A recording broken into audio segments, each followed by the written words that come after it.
Muy buenos días, queridos seguidores, oidores, miradores, bebedores, masticadores y regurgitadores de la palabra y la comuna de la palabra. No quiero dejar, como cada semana hago, de señalar, porque es un compromiso de que ni el COVID-19, o llamado MERS-CoV-2, hace que se pierda la memoria histórica. En una semana más, ya prácticamente estamos a medio mes de abril, un poco más allá, y la mentira histórica sobre los 43 estudiantes de la Escuela Normal Raúl Isidro Burgos de Ayotzinapa, en Tixla de Guerrero, sigue pendiendo como una deuda histórica.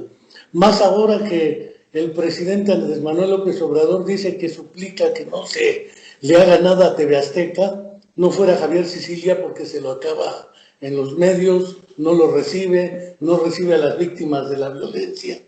Pero a Salinas Pliego y a su vocero seguro que lo recibe como si fuera Carlos, Neto y falta Titino, cuando en mis viejas épocas veía estas cuestiones. No quiero dejar de recordar que ya se cumplieron 7 años, meses y días, y Viridiana, nuestra querida estudiante de la Facultad de Psicología, sigue sin aparecer. Viva la llevaron, viva la esperamos. Y le mando un fraterno saludo y un abrazo a nuestra querida Angélica.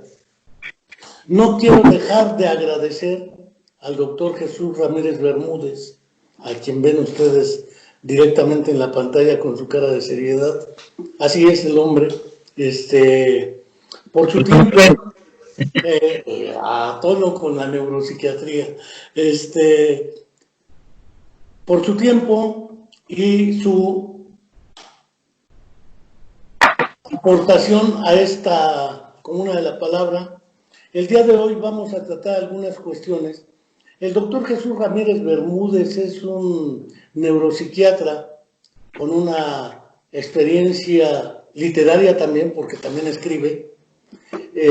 Recuerdo nada más por mencionar uno, el cardiólogo Elías Nandino, que era cardiocirujano, y que además tiene una biografía que se llama una biografía novelada, o novelada, los trucos de la anfibología lingüística, y narra todo lo que enfrentaba en su época. Excelente poeta, indudablemente.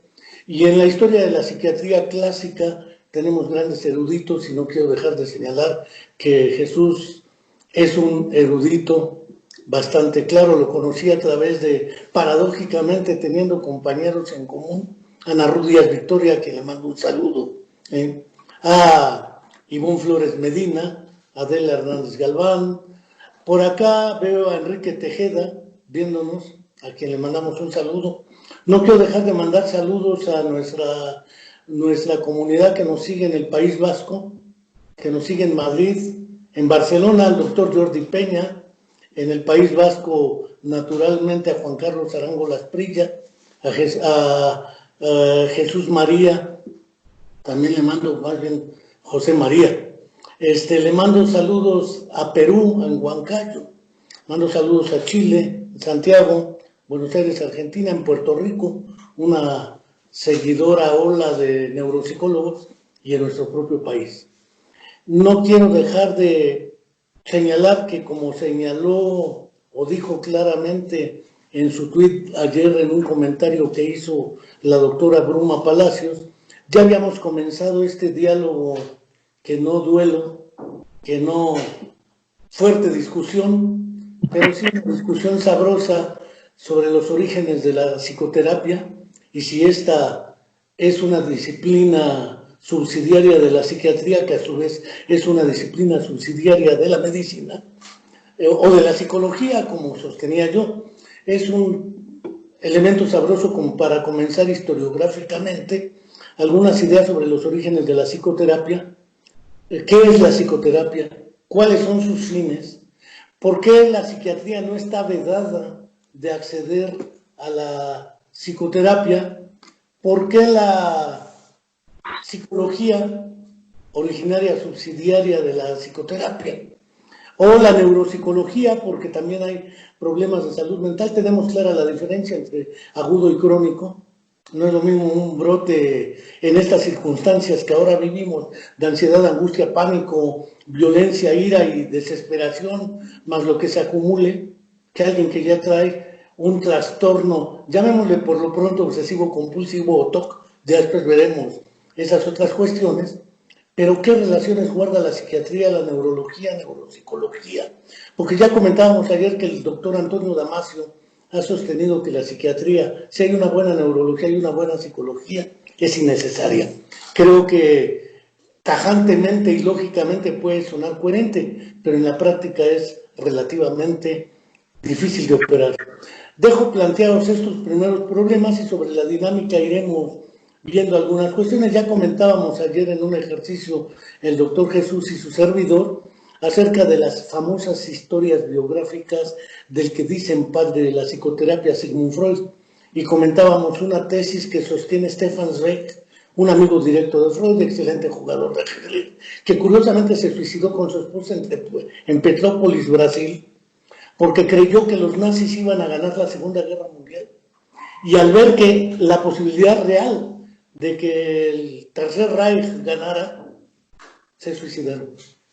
La desesperanza y la indefensión, si no aprendidas como destino ante la falta de sentido de la vida, que el mismo Víctor Frankl o Bruno Bettelheim en su momento resaltaron, o el mismo Franco Basaglia. Dejo aquí esta primera entrada, pero decía Stefan Zweig que lamentablemente Franz von Anton Mesmer no se dio cuenta de que descubrió la psicoterapia, si no él hubiera sido el inventor de la misma. Creo que podemos intentar comenzar, y cierro mi boca, si no, ¿para qué invito al doctor si no lo dejo hablar? Muchas gracias, doctor, y adelante. No, pues estoy encantado de poder conversar aquí contigo, Enrique, y en primer lugar también le doy las gracias a tu público por acompañarnos, por escucharnos. Creo que es una ocasión formidable de conversar con un maestro legendario como tú. No quiero dejar de agradecer esta oportunidad, ¿no? Para muchos de nosotros, tu persona, Enrique Álvarez, es pues, una figura muy importante en el desarrollo de la psicología científica y con ramificaciones a la neuropsicología, en diferentes campos del quehacer académico y científico de la psicología en nuestro país. Entonces, es un gran honor y quisiera, en primer lugar, mencionar eso. ¿Escuchamos bien? ¿Estamos todos? Perfectamente, ¿sí? Escuchamos bien. Muy bien. Entonces, en segundo lugar, quisiera referirme a que tú mencionaste hace un rato a Elías Nandino, uno de los contemporáneos, que efectivamente fue médico, que hacía cirugías y dedicado a la poesía, a lo mejor una de las figuras menos célebres dentro del grupo de los contemporáneos, pero que es uno de estos médicos que han hecho literatura en nuestro país, como también Mariano Azuela, el famoso autor de sus novelas sobre la Revolución, también otro médico, Los de Abajo. Y en el caso de Elías Nandino vale la pena repasar esa novela que tú mencionabas, esta biografía, Elías Nandino, una vida novelada, de Enrique Aguilar, que fue un magnífico académico, fue su tesis de doctorado, y bueno, ahí efectivamente pone muchas de las dificultades que él vivió, sobre todo por su preferencia sexual, ¿no? En un mundo, pues, de muchos niveles de discriminación en su momento. Salvador Novo, Villaurrutia y todos ellos traían ese estigma. Exactamente. También agradezco que hayas mencionado a los 43 de Ayotzinapa. Yo, al igual que tú, creo que nuestro trabajo científico no está desligado de nuestra realidad social y que tenemos que estar siempre atentos a esos procesos de justicia inacabados y que, por desgracia, pues no vemos que se consolide o que avancemos todavía en la dirección en que lo anhelamos, ¿no? Aunque pensamos que hay algún progreso quizá, pero no el suficiente y siguen sin aclararse esos problemas. Por último, me voy a referir, quizá para iniciar ya nuestra discusión, a lo que tú planteabas, ¿no? La figura del padre del psicoanálisis, a Sigmund Freud, que quizá puede ser un punto de partida para hablar acerca de los orígenes de la psicoterapia y cuál es su estatus científico, cuál es su estatus, digamos, dentro de las grandes categorías disciplinarias, si es una rama de la psicología, si es una rama de la medicina, si es una herramienta para la medicina, pero sigue siendo una rama de la psicología, en fin, ¿cuál es su estatus? Discutirlo un poco más, ¿no? Entonces, yo creo que no tenemos problema en aceptar que Freud fue una persona que significó un punto de inflexión en la historia de la psicoterapia, aunque difícilmente se le puede considerar el inventor de la psicoterapia, ¿no? Indudablemente es el inventor del psicoanálisis, pero no es el inventor de la psicoterapia, toda vez que, por lo menos desde los tiempos de Philippe Pinel, se venía desarrollando ya la idea de lo que Pinel había llamado la terapia moral y que incluía ya algunos de los elementos que consideraríamos indispensables dentro de una psicoterapia, ¿no? Que es la influencia interpersonal, cuando se ponen a dialogar una persona que de alguna manera es experta en el campo del padecer o en el campo de la enfermedad, en el terreno del sufrimiento emocional y de los padecimientos mentales, y cómo este diálogo puede servir para aliviar su problema a la persona que está en situación de padecimiento, vulnerabilidad o enfermedad. Entonces, yo quiero apuntar que por lo menos desde finales del siglo XVIII, cuando Philippe Pinel hace su tratado de la alienación mental, surge con más fuerza, con una fuerza renovada, la idea de esta influencia interpersonal en el ámbito estrictamente clínico. Ni siquiera parece que fuera un invento de este médico, que también es muy difícil llamarle psiquiatra, neurólogo, porque no había esas categorías en esa época. Era un alienista, eso sí, pero en realidad fue un enfermero quien al parecer había desarrollado esas ideas de manera más importante en la práctica. Jean-Baptiste Poussin había estado ya con la idea de desencadenar a los enfermos, de ponerlos a dialogar, de rehabilitarlos en el sentido moral. En fin, él ya había echado a andar las ideas esenciales de la terapia moral, que después Pinel, como el gran intelectual de la Revolución Francesa que era, pudo formalizar intelectualmente y darle una estructura filosófica, cognitiva y médica. Entonces siento yo que cuando Freud toma estas ideas, ya había 100 años de tradición. Y estos años de tradición habían pasado por médicos muy importantes, por ejemplo, por el maestro de Emil Kraepelin, von Guden. Von Guden fue un médico muy importante que también hizo aportaciones a la neuropatología. Él hacía anatomía patológica, pero también hacía psicopatología y psiquiatría. Por eso va a ser que a todos los médicos de esa época, antes del siglo XX, si les llamamos neurólogos o psiquiatras, es un poco por artificios del retroscopio, pero no porque en su momento estuvieran bien definidas esas especialidades. Entonces von Guden sí tenía esta diferencia, esa práctica, la anatomopatología, era experto en la patología del cerebro, en su anatomía, y era experto en la psicopatología, y era uno de los promotores de la terapia moral que venía de Pinel. Y esto ya nos acerca a los finales del siglo XIX. Entonces, vuelvo al punto, cuando Freud toma esta tradición, y tú señalabas también con mucha razón la tradición francesa que viene de Mesmer, entonces cuando Freud lo articula todo esto, pues ya hay una tradición de por lo menos un siglo. Ahí dejo mi primera intervención. Creo que es interesante lo que planteas historiográficamente. Recuerdo cuando leí La historia de la histeria de Chauvelet, un trabajo lacaniano, curiosamente, no es mi perfil, sin embargo, la propia historia del logo del médico, sí, el bastón envuelto con la serpiente, deriva de una vieja idea que tampoco deriva de Freud. Desde los trabajos del latino Areteo de Capadocia, ya se hablaba que uno de los hijos de del dios de la medicina Apolo. Había sido salvado porque su padre era un dios, aunque lo iban a matar por andarse juntando con una humana, de los cuales tuvo un hijo que después se hizo médico y fue educado por el centauro Quirón. Y según, para evitar que resucitara a los muertos del Camposanto, le dieron la posibilidad de recibir a través de los sueños de los otros, del paciente, el mensaje del dios para curar la enfermedad. Y lo que hacía era interpretar los sueños. Es curioso porque hasta 1900 Freud escribe su interpretación de los sueños, la publica, vamos. Y es una distancia de prácticamente 2000 años y algo más. Pero es curioso porque los seguidores de Esculapio o Asclepios en otra versión llevaban un bastón para espantar a las serpientes, mientras en el diván estaba acostado el paciente. Esa idea de escuchar al paciente para así sanar, la idea de la catarsis a través de la palabra, es efectivamente muy vieja. Y Freud, que era un tipo erudito, no podía eludirla.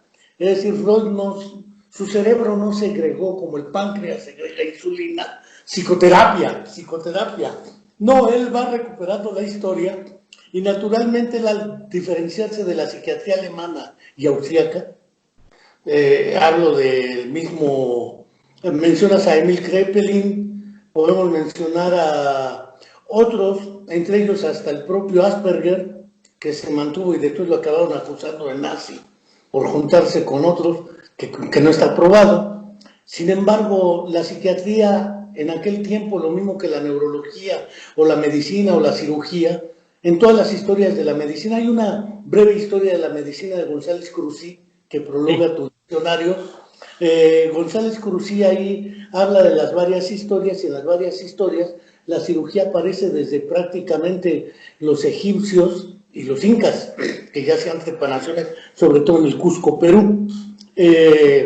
Pero la psicoterapia es una construcción histórica que no es obra de Freud, eso es clarísimo. Freud es el que la logra, por así decirlo, patentar. Porque Mesmer, si se da cuenta, yo creo que le hubiera llamado primero psicoterapia. Fuera de esta breve esbozo, además está claro que hay una diferencia entre disciplina y práctica. Sí. La medicina originalmente viene de la práctica, la psicología viene de la fisiología, de la filosofía, de la psiquiatría, aunque nos pese a algunos, y de la educación. Pensémoslo en la psicología infantil y del desarrollo. La psicología creo que es como una esquizofrénica de personalidad múltiple que sí sabe qué no es, pero no sabe qué sí es. No somos neurología, no somos psiquiatría, pero ¿qué sí somos? ¿Quién sabe? Esa es parte del fondo. Creo que Freud se deslinda de la psiquiatría de su época, o de los alienistas, porque ni la histeria, ni las neurosis, que fueron las que le interesaron, la psicosis se van con el mismo Kraepelin y su grupo, ¿sí?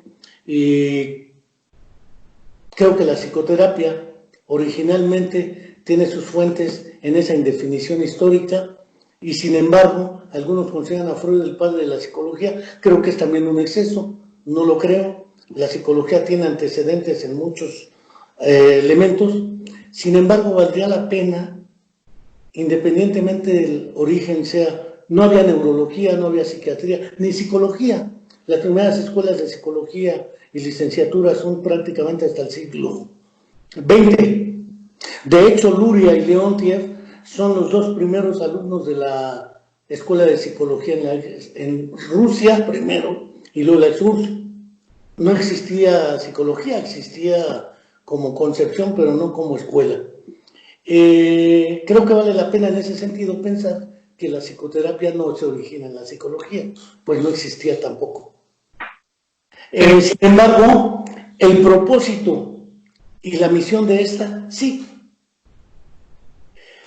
Los que han sido acusados de charlatanes, de magos, etcétera, han sido los psiquiatras y los psicólogos, más que los neurocirujanos. Esos se sienten semidioses o titanes, porque además ellos entran al cerebro, ellos sí le entran. Pero ya el problema ¿qué pasa después con la memoria, el pensamiento, imaginación, la estructura de la personalidad, etcétera? Se nos escapa de las manos como en Hombre mirando al sudeste, cuando el buen personaje central de la película deshace un cerebro en sus manos, dice, y aquí van sus pensamientos y sus sentimientos. Los reduccionismos nos comen. Pero entonces, ¿qué es la psicoterapia? ¿Cuáles son sus fines y funciones? ¿Y por qué, según entiendo tu apreciación, sí es legítimo y además necesario que seamos psiquiatras, psicólogos, neurólogos o neuropsiquiatras o neuropsicólogos, podemos servirnos de ella? Porque si no, a la vuelta de la esquina, alguna vez lo discutía con Ana Ruth, si alguien necesita terapia familiar o terapia de apoyo, hay que mandarlo a terapia. Si necesita de lenguaje, hay que mandarlo a terapia. Y al ratito tiene 5 terapeutas y lo que queremos es normalizarlo y le acabamos privatizando y generándole hasta un problema económico en la atención a un paciente con secuelas de trauma de cráneo. Claro. Bien, yo estoy completamente de acuerdo con tus apreciaciones hasta el momento. Creo que empiezan ya a delinearse algunos puntos interesantes para un debate conceptual, ¿no? En torno propiamente a la definición de la psicología, la definición de la psiquiatría, hasta qué punto compartimos marcos epistemológicos, históricos, sociológicos, y qué lugar toma la psicoterapia dentro de ese debate, ¿no? No quisiera dejar de recuperar un apunte histórico para quizá como para redondear esa etapa de la discusión historiográfica, como mencionabas. Yo no sé qué peso podemos darle a este gran filósofo y erudito Michel Onfray, el gran pensador francés, que en su libro Las sabidurías de la antigüedad se refiere al caso de el famoso Antifón de Atenas, ¿no? Que en el año más o menos, que en el siglo V antes de Cristo habría escrito un libro llamado Sobre el arte de escapar de la aflicción, y donde, según Michel Onfray y otros expertos, él tenía ya un gabinete que había puesto cerca del Ágora de Corinto, donde se dedicaba a, mediante el arte de la palabra, a aliviar estas aflicciones, ¿no? Quizá no los padecimientos psiquiátricos, no se les llamaba psiquiátricos, pero los padecimientos que se describían en el corpus hipocrático, como la manía, la melancolía, el delirium, la frenitis, la letargia, que estaban bien caracterizados por la escuela hipocrática, sino más bien parece ser que el caso de Antifón era un poco como dar una cierta consejería especializada basada en el uso de la palabra para aliviar la tristeza, ¿no? Y en ese sentido, Michel Onfray lo pone como un ancestro de la psicoterapia, porque no es el caso de un sacerdote que recurre a una superestructura sobrenatural o a una visión metafísica del universo para explicar sus recursos terapéuticos, sino que Antifón únicamente recurre al uso de la razón y al uso de la palabra como herramientas esenciales para esta terapia uno a uno. Entonces, claro que Onfray, como muchos filósofos, a veces exagera, él un poco ya en tono de ironía, y para molestar a los psicoanalistas franceses, dice que inventó el psicoanálisis, lo cual es, desde luego, un exceso, ¿no? Él lo hace claramente como una provocación, pero yo creo que lo que sí se puede recuperar de esa experiencia es que quizá en una sociedad como la sociedad griega, pueden haber surgido experimentos que hayan privilegiado el uso de la razón por encima de visiones espirituales y que hayan podido ser de alguna manera ancestros en esta genealogía de la psicoterapia, ¿no? Y donde yo apuntaba posteriormente a Philippe Pinel, a von Guden, ya mencionamos el caso de Freud, y creo que todos estamos de acuerdo en que el paso del siglo XIX al siglo XX, sí representa un punto de inflexión. Aparecen, como tú decías, los que yo entiendo, pero tú eres el que me puede dar una cátedra de eso, el surgimiento de la psicología científica con Wilhelm Wundt, con William James en Estados Unidos, que yo creo que es importantísimo. Y claro que Sigmund Freud tiene un papel importante en eso, ¿no? Ahora, yo creo que en el caso de la medicina, la neurología y la psiquiatría van surgiendo de la clínica inicialmente, o sea, surgen como una necesidad de la praxis. Bien decías tú que la medicina, de hecho, es una disciplina híbrida, ¿no? Es una disciplina híbrida que tiene un pie en las ciencias biológicas, la ciencia médica, en las ciencias sociales también, y aún en las humanidades, pero tiene otro pie en las artes, ¿no? En las artes, no en las bellas artes, no en las bellas artes que tienen como fin la estética, pero en las artes quirúrgicas y en las artes terapéuticas. Si me permite, sí, por favor. Bernardo Ortiz Monasterio, de quien debes tener referencia mejor tú que yo, en una conferencia sobre cirugía plástica, sobre todo de cara y de mano, decía que ellos eran como carpinteros.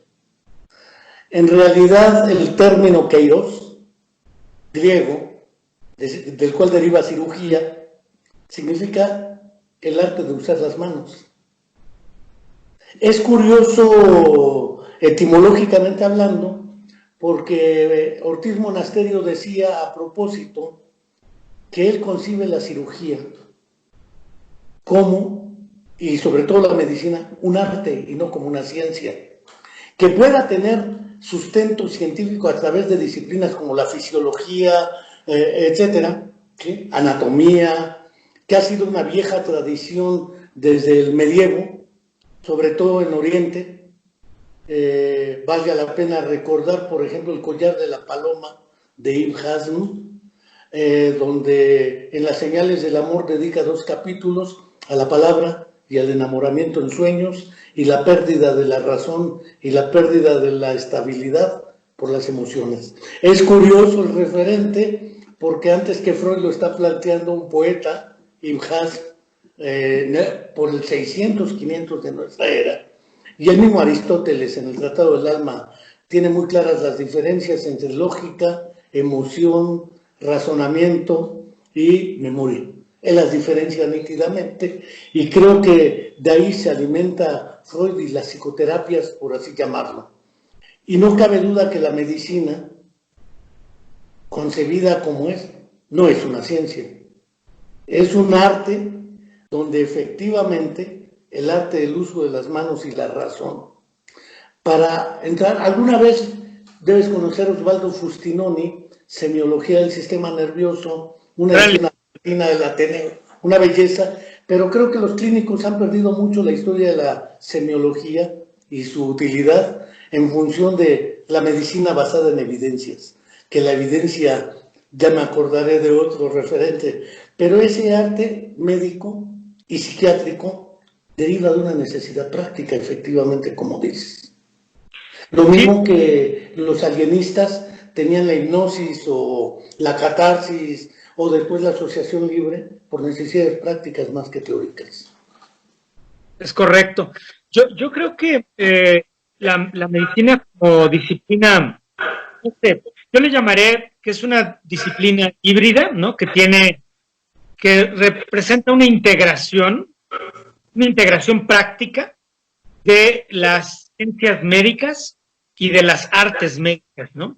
Las ciencias médicas son todas aquellas ciencias básicas que alimentan, en mi opinión, a la práctica médica. Y yo me atrevería a incluir ahí a la propia psicología. O sea, yo creo que la psicología, desde mi punto de vista, que no es forzosamente el tuyo, es una ciencia básica que alimenta a la medicina. La medicina se vale de todo, ¿no? La medicina tiene necesidades prácticas, tiene que ponderar de dónde alimentarse para poder llevar a cabo una práctica eficiente. Entonces, nosotros tratamos de hacer hoy en día una medicina científica, pero la praxis como tal de la medicina puede ser una praxis artística, efectivamente. Hay un arte diagnóstico y hay un arte terapéutico, ¿no? Yo creo que eso está integrado en la medicina. Entonces, si nos regresamos al siglo XIX y al siglo XX, podemos ver cómo la necesidad práctica lleva al desarrollo de estos artificios, ¿no? Que son el artificio de la psicoterapia y como una herramienta para poder producir cierto alivio en los enfermos, ¿no? Allí donde otros recursos no estaban ausentes. Entonces, la revolución anatomopatológica, ¿no?, logró demostrar que algunas enfermedades se basaban en lesiones cerebrales. Fue el trabajo de la escuela de Charcot, el trabajo de la escuela de Hughlin Jackson, el trabajo también de la psiquiatría alemana. Y que en ese mismo, exacto, y que en ese mismo contexto, algunas enfermedades no tenían una explicación tan robusta o tan sólida, ¿no? Donde estaban las psicosis, las neurosis, etcétera, y todo lo que, la nomenclatura que se diseñó para esa transición del siglo XIX al siglo XX. Entonces creo que en ese contexto, otra vez, Freud y muy pronto otros autores, ¿no?, que quizá vienen de la escuela rusa, pavloviana, que creo que es muy importante también, o que aparecen en Estados Unidos, ahora sí propiamente desde la psicología, ¿no?, como el propio Albert Ellis, por ejemplo, ¿no?, pues van desarrollando, y también desde el conductismo, van desarrollando tecnologías, por así decirlo, tecnologías interpersonales, para poder modificar el comportamiento del otro o para poder producir un estado de introspección que permite una ganancia de agencia en el sujeto que sufre, ¿no? En fin, hay muchos enfoques, pero creo que la psicoterapia surge realmente un poco como la medicina, de las necesidades prácticas, y después se va alimentando de diferentes recursos científicos, ¿no? Entonces, por ejemplo, el conductismo le da un soporte científico muy fuerte a cierto tipo de prácticas psicoterapéuticas conductuales. Las ciencias cognitivas también pueden darle cierto soporte a la terapia cognitiva propiamente dicha. Ciertas ramas que vienen de la psicología, de la conducta, de la salud, se alimentan incluso nuevamente de la fisiología, de la medicina psicosomática. Entonces hay como un basamento científico cada vez más sólido para la psicoterapia, pero creo que la psicoterapia también es sobre todo un arte, como la medicina. Indudablemente ahora que vivimos la época de la certificación, de la acreditación, y en su tiempo lo que alguna vez Pablo Latapí Sarre, para diferenciarlo del segundo Pablo Latapí, de Tegasteca en su momento, Pablo Latapí Sarre publicó un artículo, probablemente sea del 76, 77, si mi memoria no me traiciona. Debe haber salido en 1+1, cuando todavía el 1+1 era en aquella época un buen referente, un artículo que se intituló Educar o dar credenciales. Y resulta que ahora que vivimos la etapa de la credencialización, la etapa de la certificación, la etapa de la acreditación, no cabe duda que se demanda cada vez más de los profesionales, sean psiquiatras, neurólogos o psicólogos, para poder realizar la práctica psicoterapéutica, porque ahora que coaches, lectura del tarot, toda una serie de cuestiones, constelaciones familiares, qué sé yo, se vuelven una herramienta ante la crisis de ansiedad y angustia que vivimos, que nos tratamos de agarrar de lo que sea. Y en lo que sea está la charlatanería.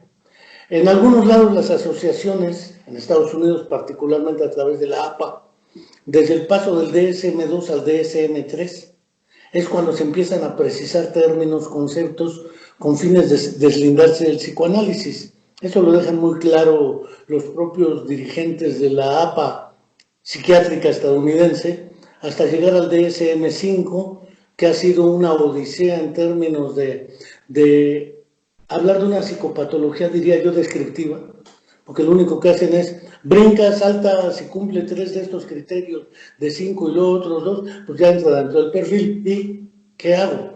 En realidad esto tiene razones económicas, políticas, prácticas de diverso orden, como es la administración de fármacos.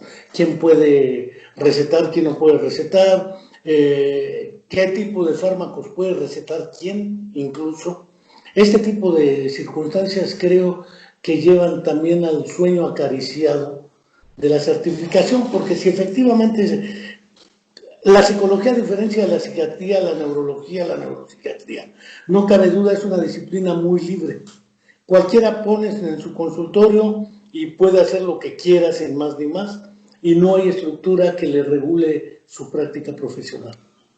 En cambio, la del médico es cualitativamente distinta en términos legales y administrativos. Creo que en parte esta cuestión influye mucho en esta idea de quién sí y quién no, qué.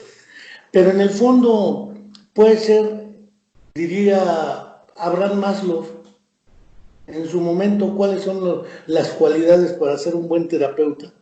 Uh-huh. Y otros, como Paul Watzlawick decía, el que después de 2 sesiones no resuelve un problema es mal terapeuta. Digo, guardando los extremos, desde los 20 años que llevó Woody Allen en psicoanálisis hasta los 2 días de psicoterapia, no cabe duda que hay extremos. ¿Qué es la psicoterapia?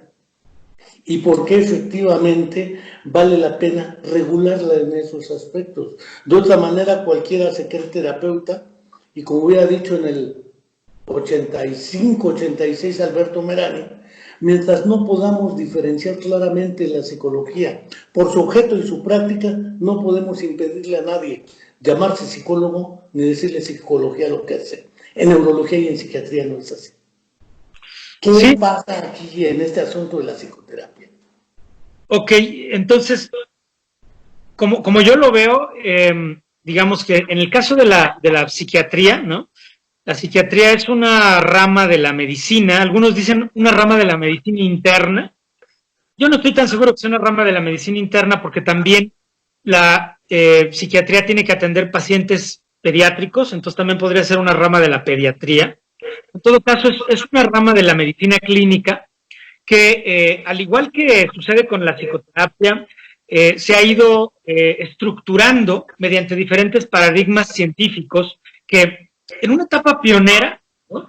yo le llamaría, durante el siglo XIX, la psiquiatría no pudo diferenciarse de la neurología, francamente, porque los mismos médicos a los que les llamamos normalmente psiquiatras, como Kraepelin o como Jules Cotard o como Philippe Pinel, hacían todos ellos trabajos de anatomía patológica, abordaban pacientes neurológicos con neurosífilis, o sea, los alienistas lo principal que veían era neurosífilis, demencia vascular, demencia tipo Alzheimer, y otras enfermedades de esa naturaleza, que hoy en día se consideran neurológicas, y a los que les llamamos neurólogos veían histeria, veían obsesiones, veían la histeroepilepsia, ¿no?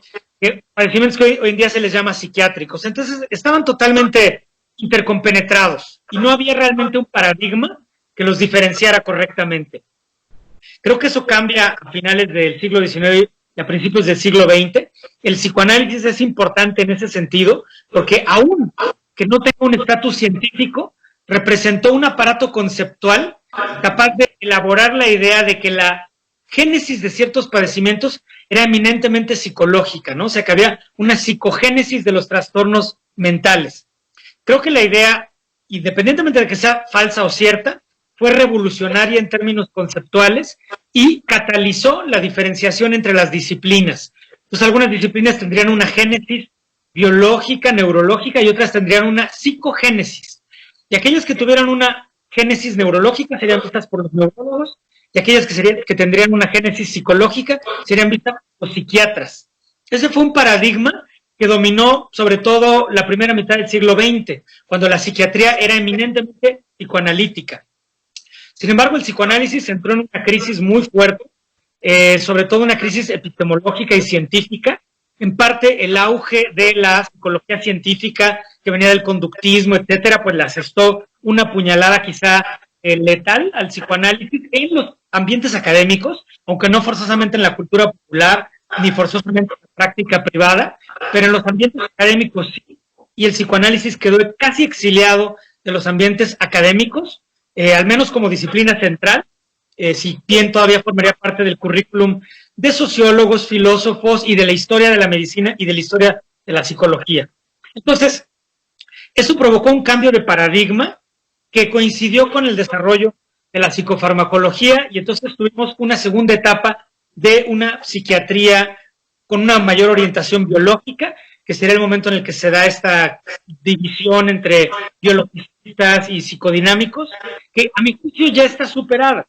O sea, a mi juicio yo decía que en las últimas décadas, por lo menos desde el año 2000, ha habido un esfuerzo consistente por la reintegración del saber biológico, social y psicológico dentro de la psiquiatría, porque además no hay ninguna razón para pensar, y esto es una aportación de las neurociencias sociales, que los problemas sociales tengan un impacto sobre la estructura y la función del cerebro. Eso está demostrado. Entonces, eso es como división ontológica entre lo psicológico, lo social y lo biológico, no se sostiene. Por lo tanto, un problema de pobreza, una violación, un problema de abuso sexual, etcétera, tiene repercusiones orgánicas también. Y los problemas biológicos tienen a su vez repercusiones sociales. De manera que creo que ese paradigma que separaba a la psicología de la biología, en mi opinión, está completamente superado, ¿no? Y lo que define entonces a la psiquiatría ya no es eso, ya no es una esencia biológica o psicológica o social, sino más bien es el malestar de los pacientes, el sufrimiento, un sufrimiento o los problemas de comportamiento, que a mi juicio se definen más bien ahora como problemas clínicos, independientemente de que su génesis sea un anticuerpo, como el encefalitis anti-NMDA, o un problema social, como puede ser el abuso sexual. Si al final la repercusión es el sufrimiento emocional o un problema de conducta que genera una disrupción del ambiente, es parte del quehacer del psiquiatra. Pero eso puede traslaparse completamente con el quehacer del psicoterapeuta que viene de la psicología. Pues yo creo que podemos analizar ahora la zona de traslate y también las diferenciaciones entre psicología y psiquiatría. Creo que vale la pena aquí señalar 2 o 3 cuestiones que me parecen cruciales. La primera, indudablemente, esa decisión dualista entre psicógeno o neurógeno, por así llamarle, pensado particularmente en las madres esquizofrenogénicas, pensemos en Melanie Klein, pensemos en Margaret Mahler, pensemos en el propio Bruno Bettelheim, las madres congeladoras, pensemos en varios de estos personajes que sostuvieron la tesis del origen psicológico de las, en su tiempo denominadas, psicosis infantiles, que hasta Leo Kanner les llamó así. Aunque más tarde tuvo que cambiar por trastornos autismo precoz, un terminejo que después, a partir de los trabajos de Lorna Wynne, cambian. Esta idea del origen psicológico o el origen biológico, creo que también obedece a la idea de que el cerebro es un órgano anatómicamente tangible, sensible y perceptible. Pero no vemos la actividad electroquímica, la actividad eléctrica cerebral, los recursos con los que ahora contamos para ver la participación de oxígeno en determinadas tareas de orden cognitivo, emocional, qué sé yo, o lo que son las iatrogenias. Pensemos en los estudios sobre alteraciones de la memoria después de las cirugías de epilepsia que realizaban con lobotomías en su tiempo Scoville, por ejemplo. La iatrogenia llevó a los mejores descubrimientos sobre la memoria. Y aunque Freud ya hablaba de la represión a través de Ana Freud en el yo y los mecanismos de defensa, es claro que aunque participen estos, es impensable esta actividad sin actividad cerebral. No es que el cerebro segregue como el páncreas insulina, decía hace rato, o las glándulas salivares saliva, o el estómago jugos gástricos. El cerebro segrega pensamientos, sentimientos, emociones. Ya toda la escuela soviética decía que quien sufre, ama, goza o llora no es el cerebro. Si no, pasaría lo que Dennett, Hacker y Becker critican en la falacia meriológica o en fundamentos filosóficos de neurociencia. Esta idea de que tus lóbulos frontales deciden, tu occipital percibe la realidad, etc. Y entonces desaparecemos al individuo, al sujeto de la actividad, dentro de una parte de ellos, que es una meriología pura. No cabe duda que estos fenómenos llevan a la vieja discusión con Mario Bunge a propósito de monismos, dualismos, epigénesis y sobre todo ideas integracionistas, bimembres, dualistas, a los Descartes, que Damasio sistemáticamente ha estado criticando, en el error de Descartes, en busca de Spinoza, sentir lo que sucede, otra serie de trabajos que Damasio ha dedicado a esta cuestión. Creo que con los recursos teóricos y metodológicos que ahora tenemos, podemos reconocer que el cerebro es la base material del psiquismo, tesis muy vieja de Luria, Vygotsky, Leontiev y otros de la escuela soviética, desde Sechenov, que en 1862 ya publicaba los reflejos del cerebro, hablando de la voluntad, por ejemplo, como categoría, y la toma de decisiones a partir de la inhibición interna. Si no hay inhibición interna, no hay decisión, entonces seremos respondientes siempre. Creo que vale la pena recuperar eso, porque en el fondo, esa vieja decisión que criticas entre la psiquiatría, le mando esquizofrenia, sí, pero la psicoterapia no es innecesaria, porque hay familia, porque hay una serie de elaboraciones que tienen implicaciones de naturaleza secundaria al propio cuadro, entorno, etcétera. Los efectos secundarios de los traumas de cráneo, hablamos de las pérdidas, pero el desarrollo psicológico, a pesar de epilepsias y síndrome de Rasmussen, cuando hacen comisurectomías, que ya se habían detallado con Sperry y Gazzaniga a tiempo a propósito del síndrome de cerebro escindido en aquella época. Recuerdo el artículo del 76 de Scientific American, entre Gazzaniga de Lucy Sperry. Pero en el fondo, esa serie de problemas nos llevan hasta donde la psicoterapia es una herramienta que nos permite aliviar ese dolor, pero no solo aliviar el dolor, sino mirar hacia adelante buscando alternativas para una mejor calidad de vida. Porque de otra manera, la psicoterapia se convertiría en un soporífero o en un anestésico que lo único que hace es aliviar. Y no solo se trata de aliviar, sino de recuperar la autonomía y la libertad hasta donde sea posible para poder seguir hacia adelante la vida, que era el de Alberto Cortés, camina siempre adelante, etcétera, ¿no? Que nos vuelve un poco románticos a los psiquiatras, neurólogos y neuropsicólogos, psicólogos. Totalmente de acuerdo contigo.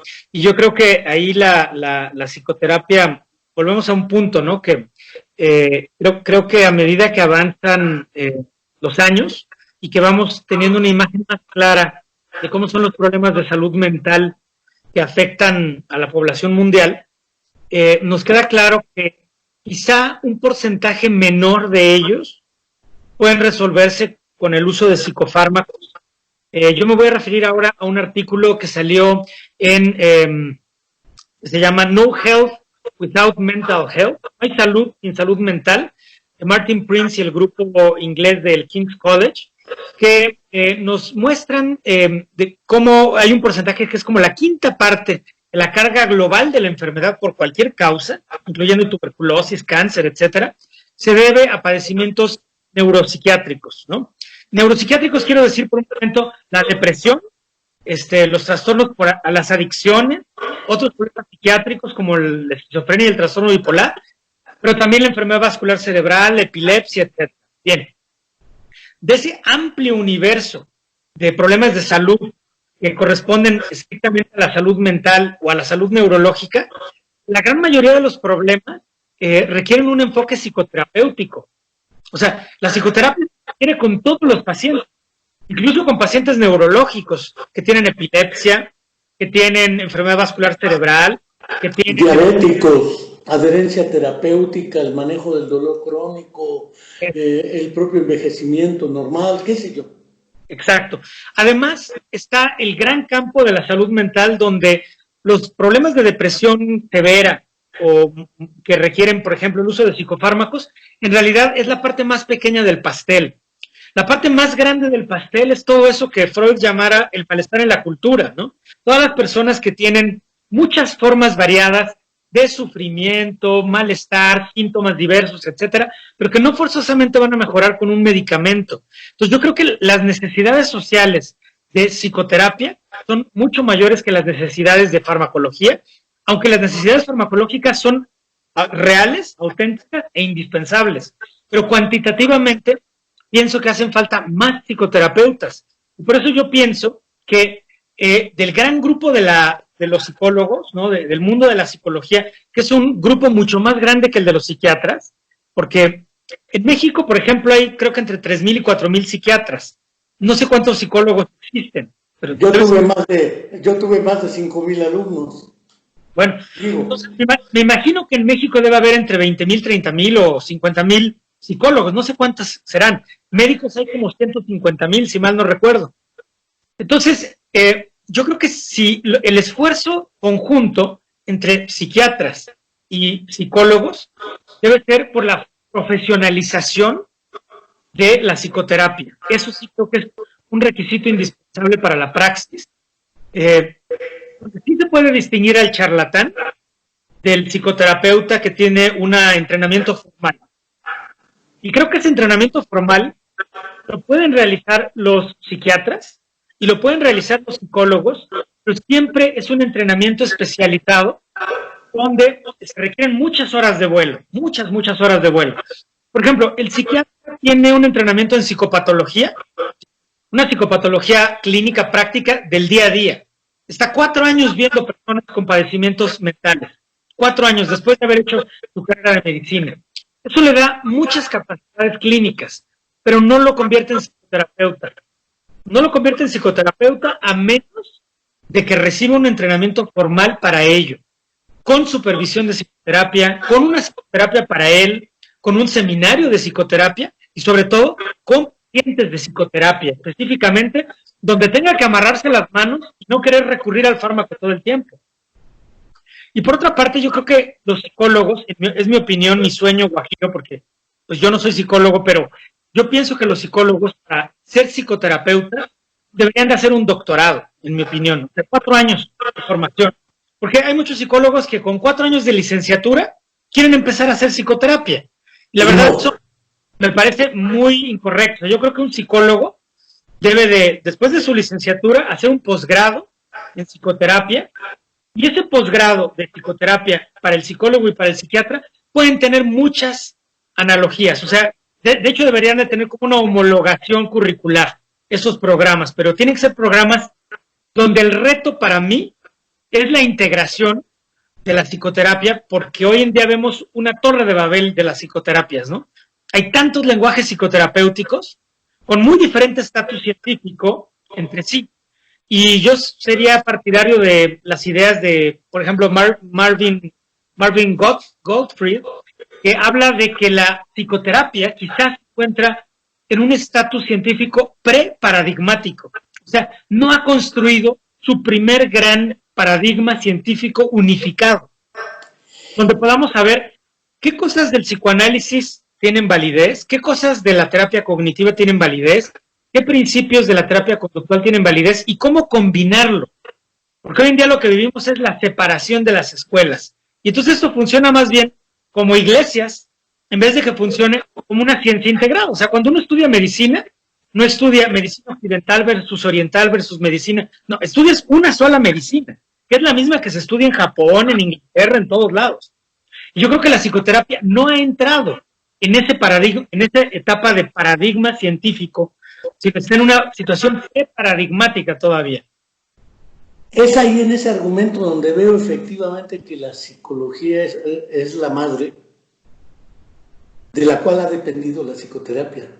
No es que la psicoterapia no haya hallado cómo salir de esa torre de Babel, donde se plantean enfoques y modelos mutuamente excluyentes, inconmensurables entre sí. Nada, voy a señalarte 2, William McDougall, Freud, no son lo mismo, aunque hablen de lo mismo, pero sobre todo Pierre Janet y Freud.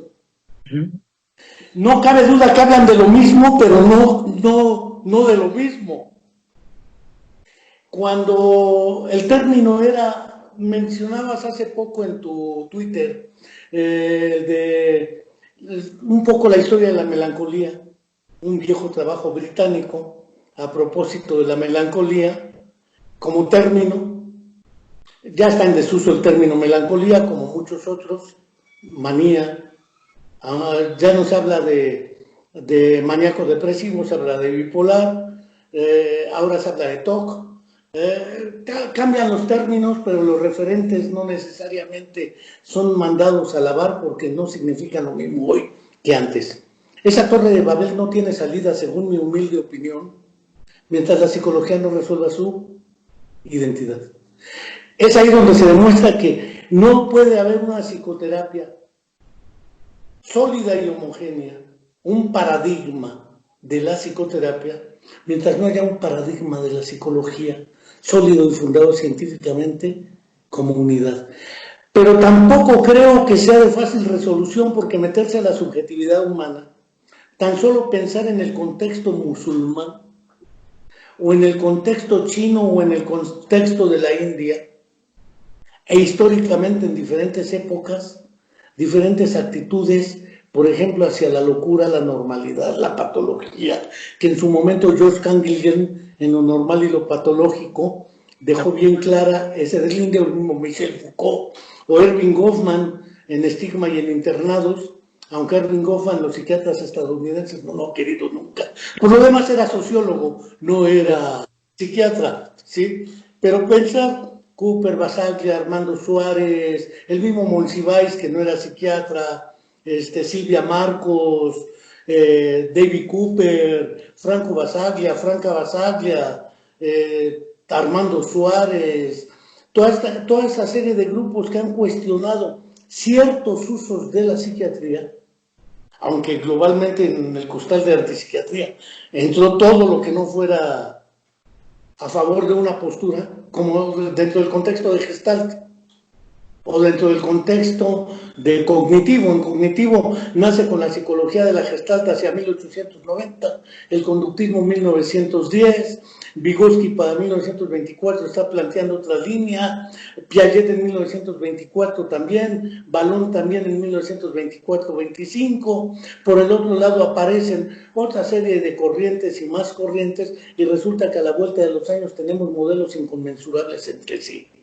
Pero dado el tiempo que llevamos, doctor, una hora, me gustaría, si quisieras, cerrar esta charla que hemos tenido a propósito de psicoterapia, psiquiatría, neurología, psicología y más, y después ya cierro agradeciendo y toda esta dinámica.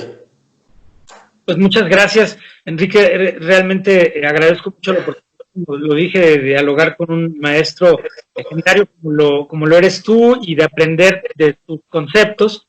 En lo personal, pienso que la psicoterapia es una herramienta indispensable para la sociedad contemporánea, ya que el malestar ciudadano, como le llama Juan Ramón de la Fuente, o el malestar en la cultura, como le llamó Freud, en fin, ese sufrimiento que está en ebullición en nuestras sociedades, no va a detener. Y aunque las tradiciones espirituales proveen un consuelo a muchos, no es la solución para todos, tampoco lo son los medicamentos, no hay una pastilla de la felicidad para todos. En cambio, yo creo que la práctica psicoterapéutica sí es una herramienta que podría tener un uso mucho más amplio en términos de salud pública. Esto requiere profesionalización, es una herramienta indispensable para la psiquiatría. Coincido en que es una herramienta que, para alcanzar un estatus científico y un paradigma más homogéneo y universal, requiere el trabajo científico de la psicología, y yo creo que a partir de la plataforma profesional de la psicología se puede llevar a cabo esa revolución conceptual, científica y práctica, de manera que creo que es una gran oportunidad para las próximas décadas. Pues, doctor, yo no quiero dejar de agradecerte y el placer que ha sido charlar contigo.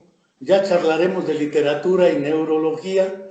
Por ejemplo, Sam Kim publicó una historia insólita de la neurología, con casos muy interesantes. El libro es Dariel, una edición de hace 2 años. Puro caso, desde Luis XIV de Francia hasta Phineas Gage, toda esa historia de casos de asesinatos de presidentes y estudios de síndromes prefrontales y conducta homicida. Está interesante el trabajo, pero de cualquier manera ha sido una charla sabrosa, amena. Espero que para nuestros seguidores en todos lados haya sido. Creo que hubo un problema a la hora de la presentación en vivo, pero se grabó En consecuencia la subimos en un ratito a YouTube, ponemos el contacto y pues por ahí te encargo esa fotografía, doctor. Ah, sí, ha Claro sido que un placer, muchas gracias y hasta la próxima. hasta luego, estamos en contacto.